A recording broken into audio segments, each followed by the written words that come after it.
Nous allons, dans cette vidéo, réaliser ensemble un compte de résultats dynamique qui vous permettra de suivre les performances de votre entreprise sur une base mensuelle, également de suivre l'exécution des budgets. Et comme je parle de dynamisme, il vous suffira, comme vous pouvez l'apercevoir à l'écran, de cliquer sur un mois et de voir ainsi s'afficher les informations sur ce mois-là et de choisir un autre mois pour voir qu'effectivement les données sont tout à fait mises à jour. Nous le réaliserons ensemble de bout en bout. C'est parti. Dans un premier temps, je vais vous présenter les fichiers Excel dont nous allons nous servir. Comme vous le savez déjà, Power BI vous permet d'importer dans son éditeur des données de sources différentes. Ces données peuvent se présenter sur un fichier texte, sur un classeur Excel, sous forme de base de données SQL dans un serveur ou encore sous différents formats. On peut donc, depuis Power BI, importer des données provenant d'une centaine de sources différentes. C'est dire tout le travail que Microsoft a donc effectué pour rendre possible le traitement des données provenant de différentes sources. Alors, chez nous, ce ne sera pas compliqué. On a des données essentiellement sur Excel. Ici, sur Excel, on aura besoin d'un template de présentation de compte de résultats. Ici, sur la première colonne, il y a juste un numéro d'ordre, une référence de rubrique pour chaque ligne, et puis un nom de rubrique. Et enfin, ici, j'aurai besoin de cette colonne pour identifier aisément les lignes sur lesquelles je devrais ne pas faire de sous-total et celles qui, en revanche, vont exiger une sous-totalisation des montants. Un autre fichier dont on aura besoin, ce sera une table de correspondance parce que les données financières sont présentes sur une balance. Et on aura besoin d'une table de correspondance pour faire le lien entre les numéros de compte. Ici, ce sont des numéros de compte à 3 chiffres et puis des rubriques, celles que nous avons ici sur notre template. Et puis, troisièmement, on va travailler avec des balances. Nous avons ici 6 balances. Alors, je vais ouvrir une balance pour qu'on puisse voir son contenu. Donc, dans un premier temps, on travaille avec ces 6 balances. Et puis après, pour montrer que notre travail se fait sur une base où l'actualisation se fait très aisément, on va ajouter automatiquement une 7e balance à notre tableau de bord. Donc, chacune des balances va présenter une première colonne pour la période, une deuxième pour le compte, le libellé, le montant de la réalisation et enfin le montant budgété. Nous allons à présent ouvrir Power BI. Vu que toutes nos informations à traiter se trouvent sur Excel, on va successivement les importer à partir de ce bouton « Importer des données à partir d'Excel ». La première donnée que nous allons importer, ce sera le template de notre compte de résultats. Vous cliquez, vous allez tout simplement, en même temps que moi, vous retrouverez tous ces fichiers dans la description de cette vidéo YouTube et vous pourrez donc télécharger et faire en même temps que moi les différentes étapes qui vont vous conduire à la production de votre tableau de bord. Donc, vous cliquez sur ouvrir tout simplement. Ensuite, ici, si vous choisissez la table Excel, cette prévisualisation est plutôt correcte. Vous cochez tableau 1 et puis vous allez cliquer sur charger la page pour que cette page soit importée à Power BI. À présent, vous pouvez constater sur votre droite sous l'onglet données que votre template a été tout à fait importé. Nous allons l'appeler ici template. Le deuxième élément que nous allons importer, c'est la table de correspondance. Pour procéder à l'importation, vous venez cliquer sur classeur Excel, parce que cette table de correspondance, la voici, c'est un classeur Excel. Vous cliquez ensuite sur ouvrir, et puis ce sera pareil que précédemment.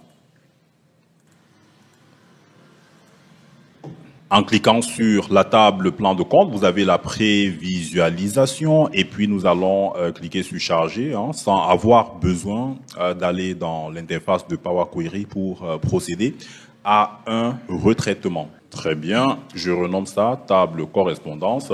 Et puis enfin, il nous faut des balances. Pour ce qui est des balances, on ne va pas aller cliquer sur classeur Excel parce que ces différentes balances, nous allons les consolider dans une requête unique. Ces balances se retrouvant dans un dossier, nous viendrons sur obtenir des données, vous cliquez sur plus, ensuite vous allez choisir dans l'interface qui va s'ouvrir dossier et puis enfin vous cliquez sur se connecter. Vous avez une petite fenêtre qui va se présenter et qui va nous donner la possibilité d'ajouter le chemin d'accès du dossier. Vous allez cliquer sur parcourir. Je n'ai pas mémorisé le chemin d'accès du dossier. Nous allons le retrouver ensemble. Vous allez dans projet, contenu, Excel. Bon, ce ne sera pas pareil dans votre ordinateur. Ça, c'est la configuration de mon ordinateur. Donc, je récupère ici le dossier balance. Je clique sur OK.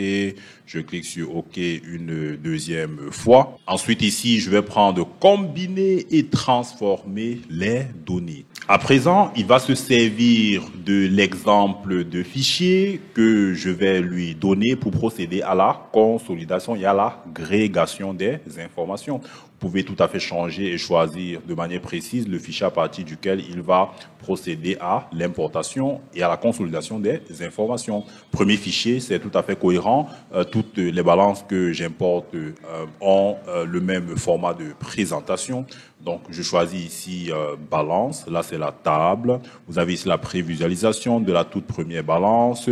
On va cliquer sur OK et il va nous ouvrir ici l'éditeur de Power Query pour nous permettre de procéder à quelques opérations de transformation des données. Très bien, nous sommes ici dans l'éditeur de Power Query. On peut constater qu'effectivement, les données ont été agrégées. Vous avez ici en premier les données de la balance de janvier. Ensuite, on passe à la balance de février. Donc, sur la toute première colonne, vous avez source name. Ce sont les noms des différents classeurs qui ont été tout simplement consolidés. Alors, je n'aurai pas besoin de la première colonne. Je vais la supprimer en faisant un clic droit. Vous cliquez sur supprimer. Ensuite, voyez-vous, dans la table de correspondance, nous avons une correspondance, une base de compte à 3 chiffres. Je vais venir ici, je clique là pour sélectionner la colonne compte. Je vais sur transformer et on va venir extraire ici les 3 premiers caractères. Donc, je choisis premier caractère. On va ensuite communiquer le nombre de caractères voulus. Ici, je vais mettre 3. Je clique sur OK. Vous avez donc dorénavant des comptes à 3 chiffres qui pourront donc être utilisés pour établir des relations entre les différentes tables. Ensuite, vous avez le montant du réel, vous avez le montant ici du budget. Donc, pour donner plus de clarté aux valeurs ici, on peut dire tout simplement MT réel. Et ici, on va dire MT budget. Une fois qu'on a terminé avec tout ceci, vous venez sur accueil, fermer et appliquer. Vous pouvez constater ici sur ma droite les différentes données que j'ai importées. Premièrement, le template, la table de correspondance et enfin la balance. Si vous voulez voir comment cela se présente, vous allez venir ici cliquer sur vue de données. Ça vous permet de voir les tables exactement comme dans Excel. Si vous prenez ici balance, vous avez effectivement les différentes colonnes. Dans un instant, vous avez le contenu des différentes colonnes de votre table. Vous avez également ici la table de correspondance et puis enfin, vous avez le templatant. Et si vous déroulez ici, vous avez les différentes colonnes. Très bien.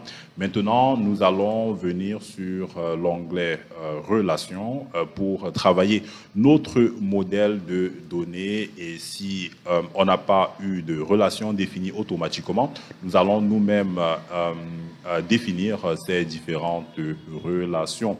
Alors ici dans Template, vous avez la référence de la rubrique qui doit correspondre ici à la rubrique de la table de correspondance. Si vous voulez établir une relation, vous sélectionnez la colonne concernée, vous maintenez le clic gauche appuyé, ensuite vous allez jusqu'à la colonne ou alors la rubrique concernée, vous établissez votre relation et vous allez voir justement cette relation qui va être établie un à plusieurs.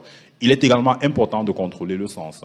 Du côté de template, ça veut dire que les références de rubrique, on ne les retrouvera qu'une seule fois sur votre template, tandis que sur la table de correspondance, il est tout à fait logique de retrouver une rubrique qui revient à plusieurs reprises en fonction des comptes qui peuvent partager la même rubrique. Et puis par rapport à la balance, On se rappelle ici que dorénavant, dans notre balance, on a des comptes à 3 chiffres. Hein. Si vous voulez, on peut visualiser la balance ici. Si je choisis ici balance, vous avez pour la partie compte, hein, c'est 3 chiffres dorénavant. Donc, la relation, on peut établir une relation entre compte de balance et puis le numéro de compte de la table de correspondance. Hein. Jetons-y un coup d'œil, table de correspondance. Vous avez le numéro de compte effectivement à 3 chiffres.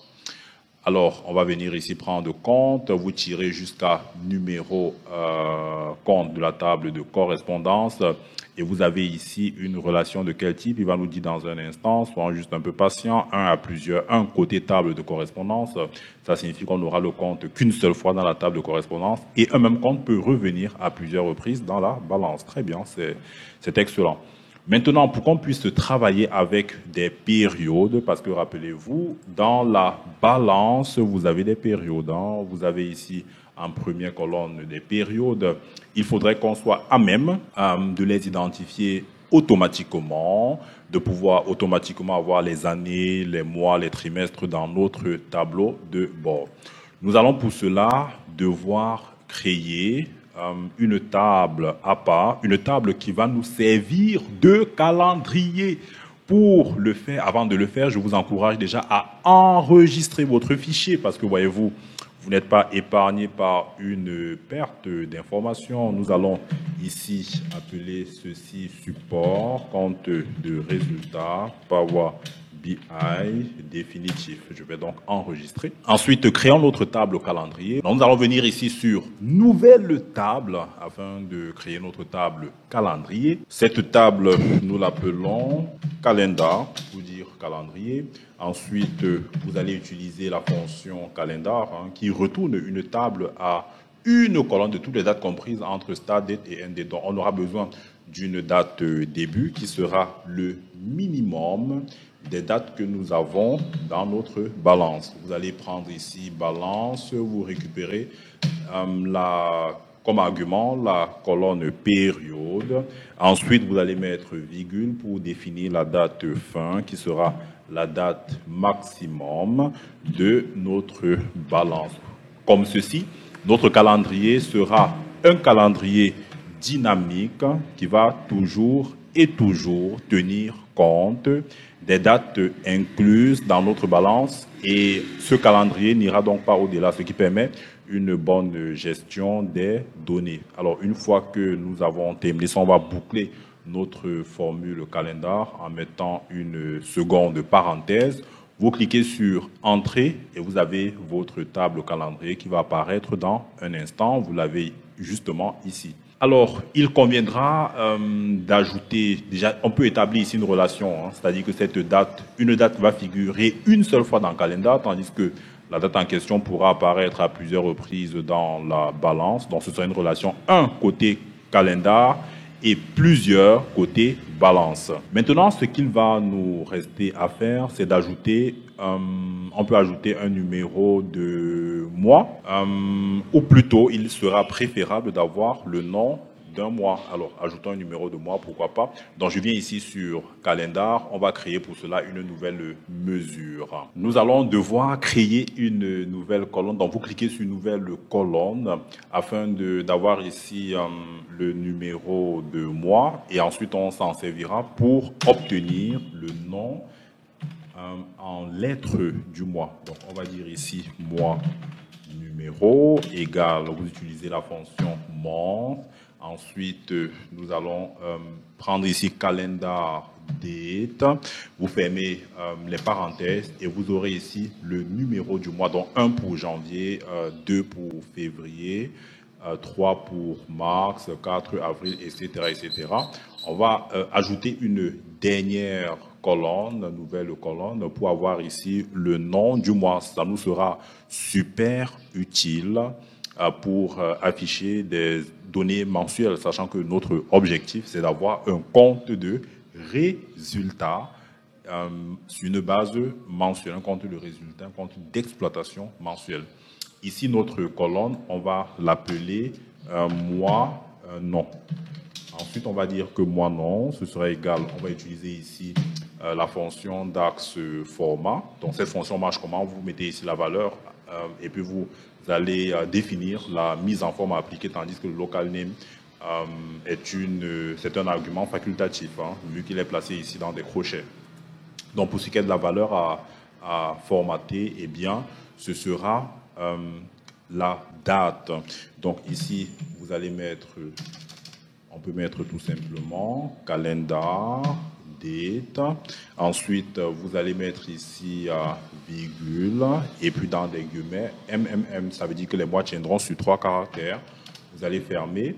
Et là, vous avez donc le nom de votre mois. Donc, janvier pour le premier mois, on peut le remarquer. Pour le deuxième mois, ce sera février, etc., etc. Très bien, super.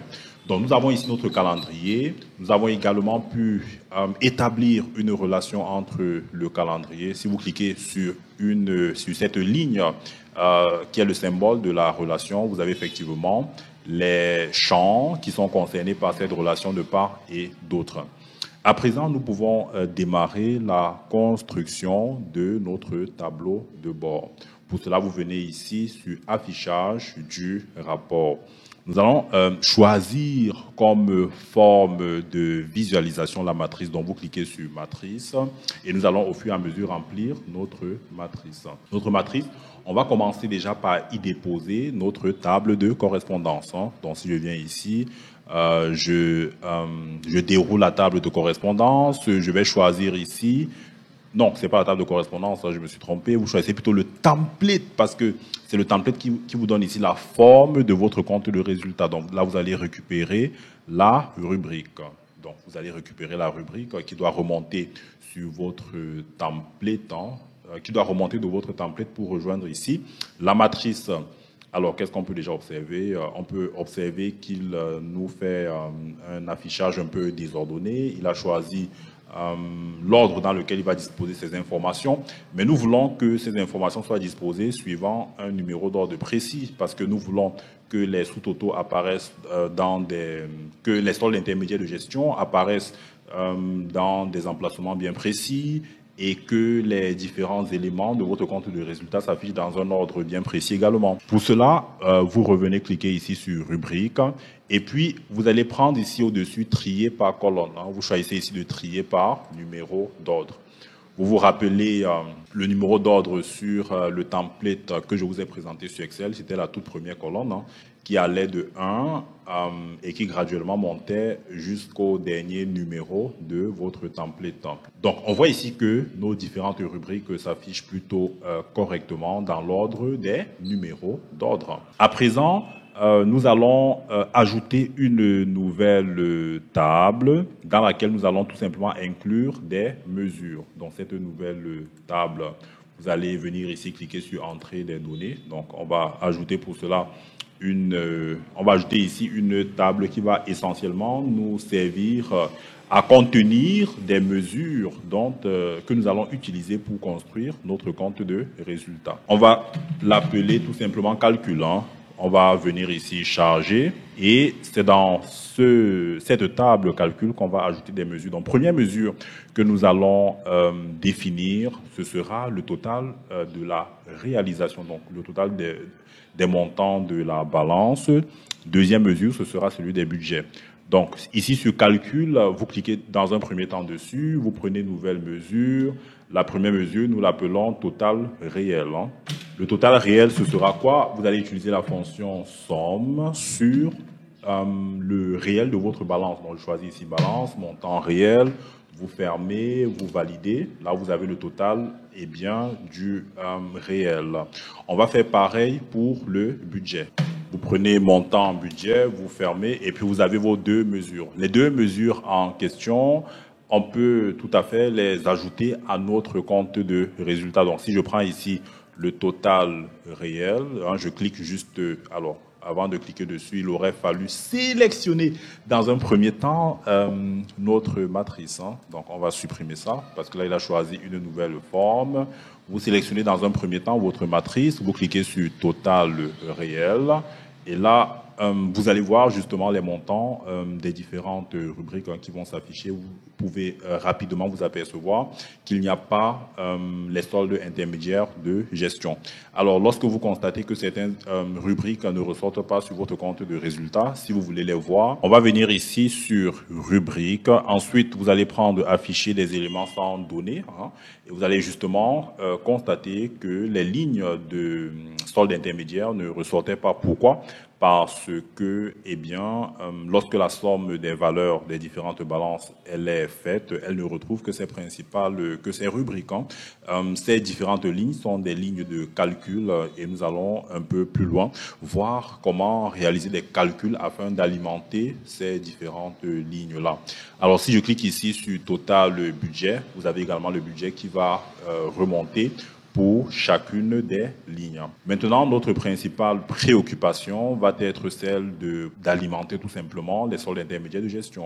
On va devoir réaliser des calculs. Le premier calcul qu'on va effectuer, c'est celui du cumul, parce que vous allez le constater, on est ici sur un compte de résultats en cascade qui nous permet de façon progressive de mettre en évidence des soldes intermédiaires de gestion.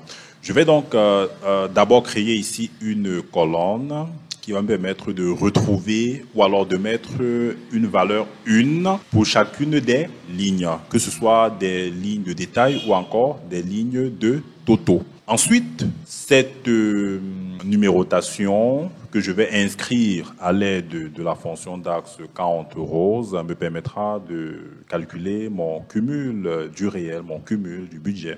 Et puis enfin, nous allons voir comment faire la part des choses entre le montant des lignes de détail et puis le montant des lignes de cumul. Alors pour cette mesure, nous allons d'abord cliquer ici sur calcul, cette table qui nous permet de réaliser toutes nos mesures. Ensuite, vous allez venir prendre ici une nouvelle mesure. On va l'appeler nombre ligne. Nombre ligne est égal à count rows. Ensuite, on va compter le nombre de lignes que nous avons dans template, tout simplement. Vous allez fermer les parenthèses, vous validez. Et juste pour une visualisation à l'écran de ce que nous venons de faire, je clique d'abord dans ma matrice. Ensuite, je vais venir cocher la mesure nombre ligne que voici. Vous allez effectivement voir que cela nous permet de repérer tout simplement les différentes lignes de mon compte de résultats, à l'exception du total qui me présente ici une valeur de 26. Donc, on a 26 lignes au total et je voudrais pour chacune des lignes calculer un cumul pour le réel et deuxièmement, un cumul pour le budget. Comment vais-je réaliser cela? Je suis toujours sur la table calcul. On va ajouter une nouvelle mesure que nous allons appeler cumul réel. Nous allons pour cela utiliser la fonction d'axe if. Donc, si nous avons un nombre de lignes qui équivaut à 1. Donc, on va venir ici. J'explique donc notre formule. Dans le cas où la ligne présente 1 dans cette colonne, nous allons utiliser la fonction d'axe calculate qui est une fonction qui permet de réaliser une opération suivant le filtre qui lui est communiqué. Donc ici, nous allons récupérer la mesure totale réelle, ce que vous avez justement dans cette colonne. Ensuite, vous enlevez le filtre sur template, ce qui signifie qu'en réalité, nous sommes en train de faire un total global à condition, donc voici un dernier filtre. En fait, l'expression que vous voyez ici est une table, parce que values, c'est une fonction d'axe qui vous donne comme résultat un ensemble de valeurs uniques. Donc ici, c'est l'ensemble des numéros d'ordre de notre template. Maintenant, ici, il va nous permettre d'extraire une fraction de table correspondant au numéro d'ordre dans lequel on se trouve. Ce qui signifie que si nous sommes sur la partie chiffre d'affaires, le cumul qui va être réalisé, ce sera compte tenu de tout ce qui précède le chiffre d'affaires, n'est-ce pas? Et si nous nous retrouvons sur la valeur ajoutée, le cumul qui va être fait, c'est le cumul de tout ce qui précède la valeur ajoutée. Donc, une fois que vous avez votre formule, vous appuyez sur la touche Entrée. Et là, vous avez votre mesure qui est tout à fait calculée. Ce cumul réel, si nous l'ajoutons à notre tableau, vous allez voir comment il se présente. C'est-à-dire que vous avez effectivement un cumul progressif qui est déterminé. Vous avez le chiffre d'affaires. Vous avez, bon, c'est vrai que ça n'aura pas le même sens sur les lignes de détail. Néanmoins, si on arrive sur la valeur ajoutée, vous pouvez être sûr que c'est tout à fait la valeur ajoutée, sachant qu'il va cumuler tout ce qui précède la valeur ajoutée. Et si on arrive ici sur la ligne de résultat net, vous voyez qu'effectivement, c'est le total du réel en termes de résultats. Maintenant, on va faire pareil pour les budgets. Nous avons plus ou moins la même formule, à l'exception qu'ici, il s'agit tout à fait du total budget. Donc, si on est sur un nombre de lignes équivalent à 1, nous allons faire notre calcul sur le total de budget et puis nous effectuons notre filtre. On va donc fermer ici la fonction DAX calculate. On ferme également la fonction if. Vous allez valider et nous aurons notre mesure cumul budget. Si je coche ici, vous pouvez apercevoir que nous avons à présent une colonne pour la partie budget. À la fin, on a 440 083. Effectivement, c'est le même 440 083 que nous avons ici en termes de total. Maintenant, nous devons fusionner ces informations totales réelles et puis cumul réel de manière à faire ressortir sur la ligne de détail uniquement le total réel et sur la ligne de solde intermédiaire, eh bien, le cumul. Pour réaliser cela, nous allons utiliser une autre fonction DAX et par conséquent, on va déterminer une nouvelle mesure en utilisant la fonction DAX switch. Allez, je vous révèle l'astuce que nous allons utiliser. Vous vous rappelez, quand je vous ai présenté le template sur Excel, nous avions cette colonne sous total. Si je clique sur sous total, vous allez voir, ici je vais réaliser une somme. Donc sous total, on va l'envoyer non pas en colonne, comme vous pouvez l'apercevoir, mais plutôt dans les valeurs. Je vais placer ça à la fin des différentes valeurs. Et puis ici, il me met un nombre de sous-total. Je voudrais plutôt réaliser une somme. Vous choisissez ici somme. Et vous allez voir, il me mettra 0 sur les lignes pour lesquelles je ne dois pas faire de somme et la valeur 1 sur les lignes pour lesquelles je voudrais réaliser un cumul et sur lesquelles je dois afficher mon solde intermédiaire de gestion. Donc, je dois utiliser cette colonne pour créer ma mesure. Vous venez ici sur la table calcul, vous prenez nouvelle mesure à nouveau et nous allons appeler cette mesure conso réel, donc consolidation des réalisations. Nous allons effacer mesure. Ici, on va dire conso réel. Conso réel, on va utiliser ici la fonction DAX switch qui va retourner différents résultats en fonction de la valeur d'une expression. Donc, vous avez l'expression ici. Et puis, on va, dans un premier temps, pour une valeur 1, définir à l'avance le résultat à afficher. Pour une valeur 2, le résultat affiché, etc., etc. Alors, quelle est l'expression qui doit être évaluée? On va vérifier que la condition vraie est respectée. Alors, premier cas de figure, nous allons ici utiliser la fonction DAX selected value. La valeur que nous recherchons, c'est de vérifier que nous avons dans la partie template sous-total est égal à 0. Si on a un sous-total égal à 0, qu'est-ce qu'il faut afficher? Ce qu'il faudra afficher, ce sera total réel, n'est-ce pas? Dans le cas où nous avons 1, nous voulons bien afficher cumul réel. Vous mettez donc ici une virgule. Ensuite, vous allez prendre total réel. Deuxième cas de figure, selected value. Et puis, nous allons choisir ici, comme tout à l'heure, sous-total. Si le sous-total est égal à 1, alors nous allons choisir bien d'afficher ici le cumul réel. Donc, vous allez mettre ici cumul réel. Dans le cas où les deux critères ne sont pas retrouvés, eh bien, vous mettrez blank. Blank signifie vide ou encore ne rien afficher. Je ferme la parenthèse pour clôturer la fonction d'axe switch. Je valide en appuyant sur la touche entrée et nous avons notre nouvelle mesure qui est en train d'être calculée et nous avons le résultat. Ça s'appelle conso réel.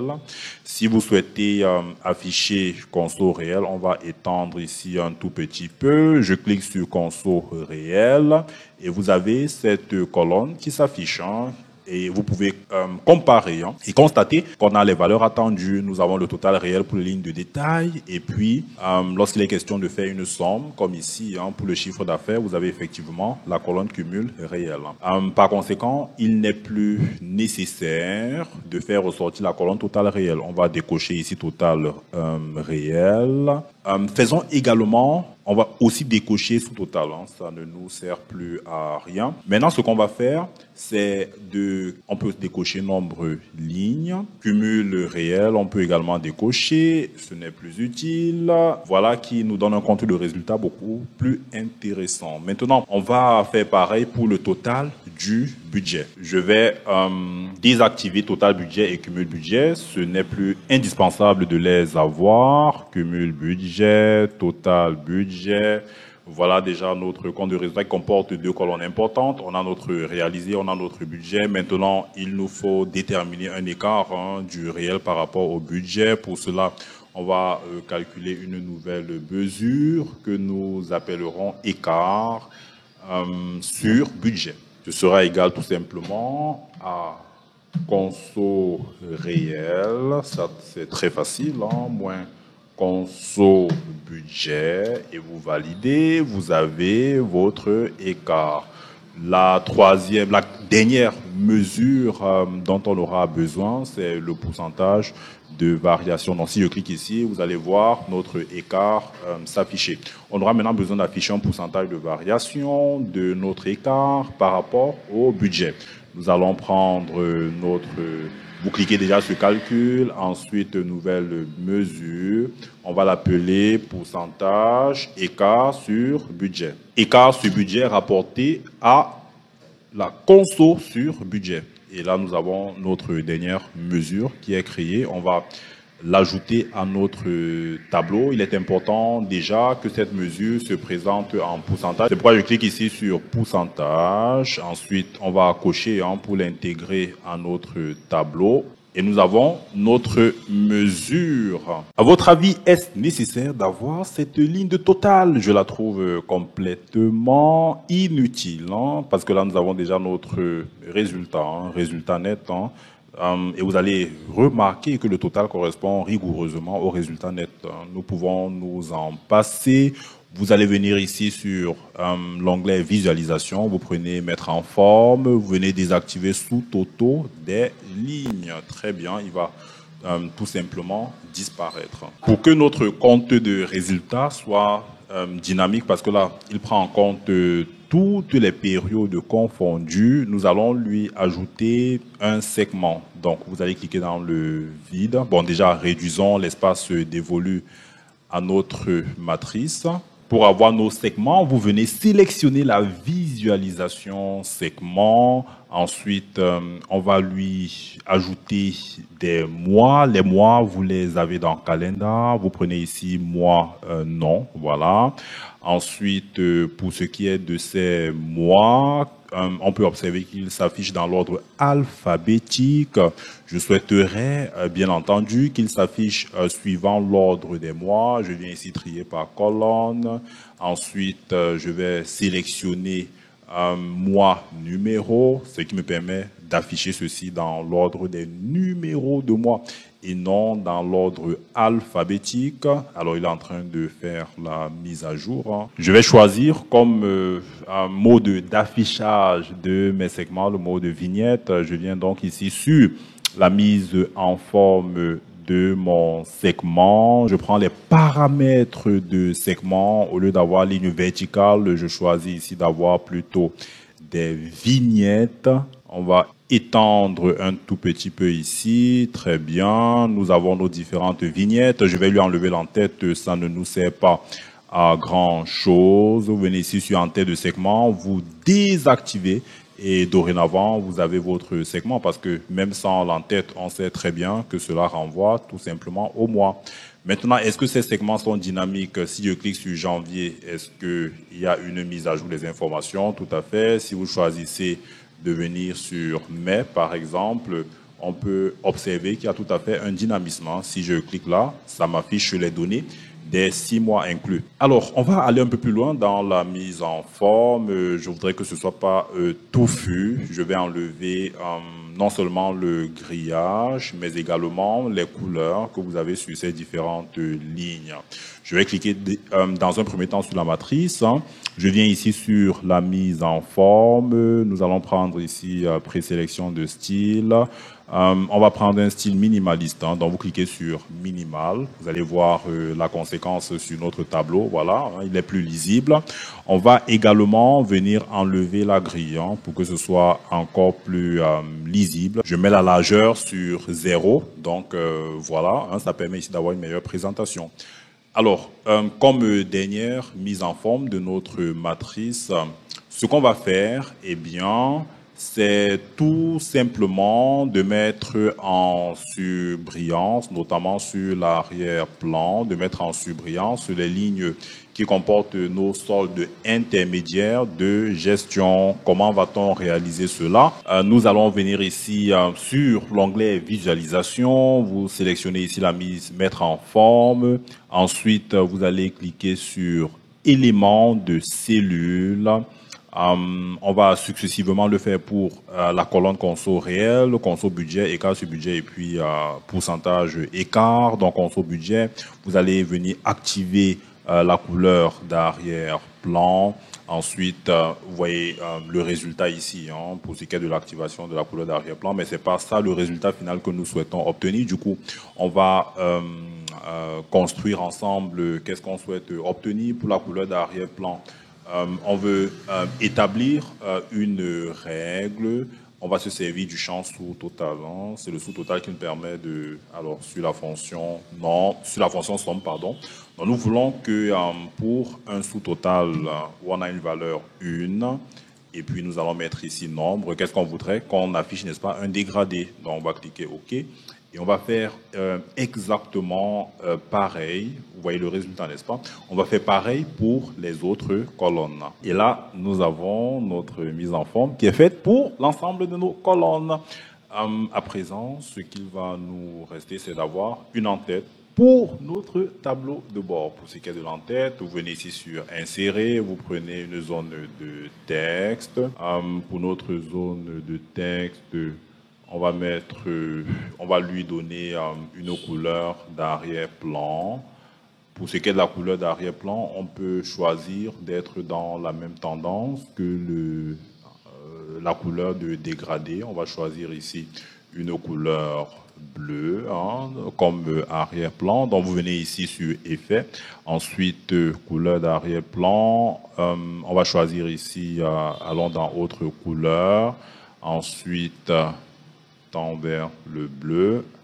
Mettons une couleur de police blanche et très bien, voilà pour notre titre. Maintenant, vérifions que notre tableau de bord, il est tout à fait dynamique. Donc jusqu'ici, nous avons les mois allant de janvier à juin. Supposons que nous intégrons un nouveau mois dans les balances.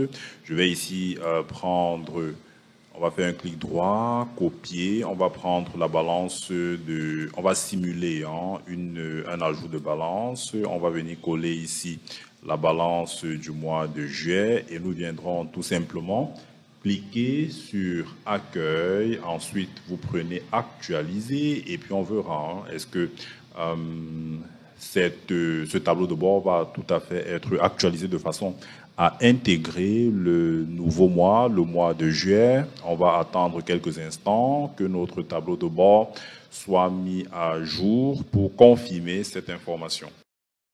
Bingo! Vous avez effectivement le mois de juillet, qui est ajouter et vous pouvez remarquer que les chiffres vont être différents selon que je choisis un mois en particulier. Si je choisis un autre mois, la mise à jour, elle est évidente. Vu que nous sommes en train d'analyser l'évolution des réalisés par rapport au budget, on va faciliter la tâche à notre destinataire, au manager, afin qu'il soit à même de visualiser rapidement le comportement des réalisations par rapport au budget. Pour cela, je vais venir ici dans la colonne écart sur budget et puis on va ajouter une mise en forme conditionnelle. Vous allez prendre ici icône. On va choisir une icône parfaitement adaptée à la situation. Alors, libre à vous de fixer les règles en termes de pourcentage et puis des signes, des icônes qui doivent être présentés en fonction. Donc ici, on se dit que si nous sommes inférieurs à 20%, le signal, l'alerte doit être donné. Si on est supérieur à 80%, on est sur une couleur verte. C'est tout à fait convenable. Vous cliquez sur OK.